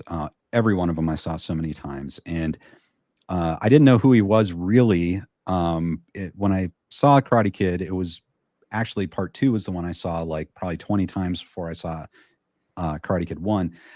And he was right at the beginning of the movie. And, he's coming out and saying, well, you showed a lot of poise out there. And like, I'm like, who is this guy? I don't know who these two guys are, but they're congratulating the hero and everything. But go back and watch the original Karate Kid. He does an amazing job in that. Not only the fighting, and people talk about the choreography of the movies versus the Cobra Kai series. The Cobra Kai series is different. I think it's on a different level. Like it's a much more maybe modern audiences need like much more intense martial arts sequences and stuff like that. What I loved about the original Karate Kid movies though is that the way those fights were choreographed was very real. Like it was very realistic. That's the type of karate, the type of fighting generally that you would see in a real youth competition. If you went to see one, like those are the types of moves. Even then it was a little showy sometimes. Daryl Vidal does like these, jump kicks and stuff. It's for the camera. It probably wouldn't be useful in a tournament. And those movies inspired me to study martial arts too. And so I think when you get to Cobra Kai though, it's definitely amped up for the show. Like those kids are doing like moves and fighting in ways that, it's not super realistic, but it's so fun to watch. But I thought that Pat Johnson really brought that authenticity to the fighting and the different fighting styles in those movies. And as the referee, you just looked at him, and when he said something, like he had that authority behind him when he was calling those fights. And but he also had that compassion that I think, I don't know, he had a warmth and compassion, I don't know, that strangely wrapped up the entire Miyagi verse. And he appeared in each of those movies. And at the end of Karate Kid 3, you could see he was very happy that Daniel won. And yeah, very cool. Yeah. Homework assignment for everyone out there. When you watch Karate Kid 1 and 3, when you watch the tournaments, pay attention to the referee. That's Pat Johnson. It's interesting. Like that's something cool, to try, like watch like a scene or watch a movie and just focus on one character and see how they like, especially like, like sometimes I'll do that when I'm watching the big fight scenes in Cobra Kai. I'll pay attention to Kenny. And like just like what is Kenny doing the whole time? So like if like Tori and Sam are fighting in the front, I'm looking past him. I'm looking at Kenny, and just like, and then it's like, okay, next rewatch, let's look at Miguel in the background. What's he doing? I don't know. Just pay attention to what the actors are doing. It gives you insight. Yeah. I love that. That's a great thing. Yeah, everyone should do that. Great suggestion, Drew. My goodness. Thank you. AEH says, please make a parody of angry YouTubers. I'd love to see you guys do it. Oh god, that would be fun. We'll find some topics that are not worth getting angry about, and we'll get super angry about them. I don't know. We'll think about that. And then Starbrighter says, Ken, I went to New York City last week, saw The Shark is Broken. Yes, on Jaws. It's a play on the making of Jaws. Oh wow, a movie. Yeah, really interesting. It's a comedy about Jaws. I even saw Usher in Times Square. Wow, you would have loved it. Definitely. Thanks for letting us know. It sounds like it was a great time. Um, those live performances are great. Drew, I got to ask you before we leave. You went to see kind of the preliminary performance of the Karate Kid musical. Have you heard any news about when it might be coming to Broadway or New York? Have you heard anything about it? Yeah, so I know that right now they are they're planning on going to Broadway. There's no date yet set. This is like from what I've heard. So I'm not like inside scoop or anything, but I've heard that they're working it, and it makes sense. Like, it was the the beginning runs they did in St. Louis. Broadway is a totally different animal. There's a very big transition that they have to make. Production design, costumes, even cast, songs. So like, some of the cast is like could even be replaced. Like I don't know exactly where they're at yet with it all, but I mean, I love all the cast members that I saw, so it'll be interesting. Like I hope they all stay, but you never know. And I know they're changing the music up, not all of it, Oh, but are they? they're gonna change some of the songs up. So that'll be interesting too. I don't know what, I don't know where, I don't know when, how, why, but it's a big jump to Broadway. And this has been a project that's been how many years in the making? It's been a long time in the making. Yeah. And these things take a lot of time. So I'm hoping soon, but you can bet once it goes to Broadway, I'll be going. I'll be posting it, and Ken, definitely Yeah, come I'm on going. down. Come on down. You got to check this thing out. Well, I mean, Oh, yeah. I don't know what it's going to be. It might be something completely different, than what I saw. I'm glad I saw it the way it was, because now I can Mhm. compare it. But yeah, like, I mean, whatever it is, like, it would only be better than what I saw, I would imagine. So, did you feel like they needed to change anything? Did you feel like there were things in there that felt a little rough that needed to be refined before, say, Broadway, or did you think it was really good to go? Just as an audience member.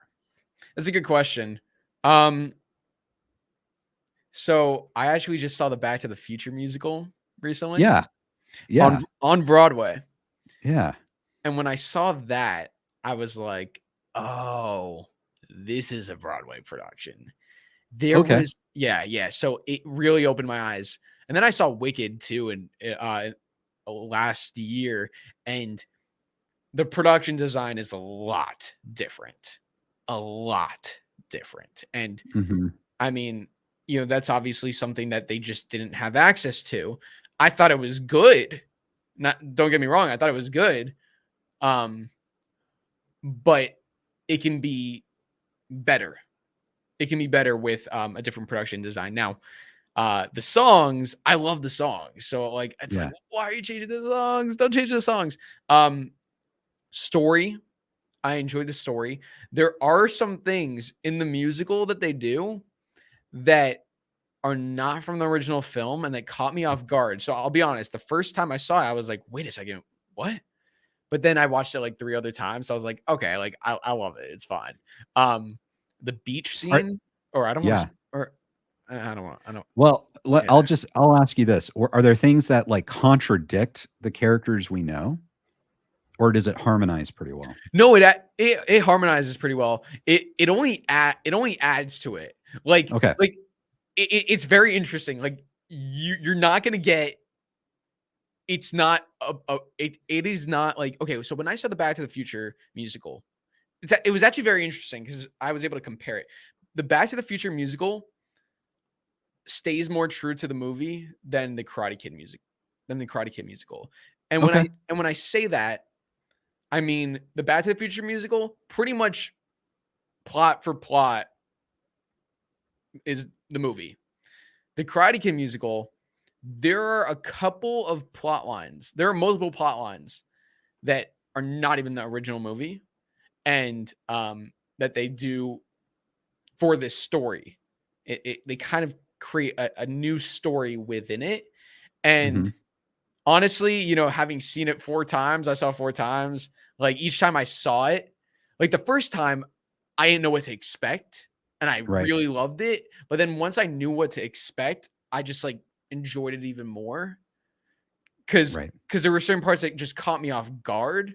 But once you know, like, okay, that scene isn't gonna be in there. Okay. Especially like when the Karate Kid means so much to you. It's like, there were certain parts I was like, oh, it would have been cool if they did that, but they didn't do that, but I still love it. You know what I mean? Right. Yeah. So Oh, totally. yeah. Wow. Yeah, I can't wait to see it. That's great. Well, Drew, oh my gosh, I think I've got to run for today, and I'm Yeah. sure you do too.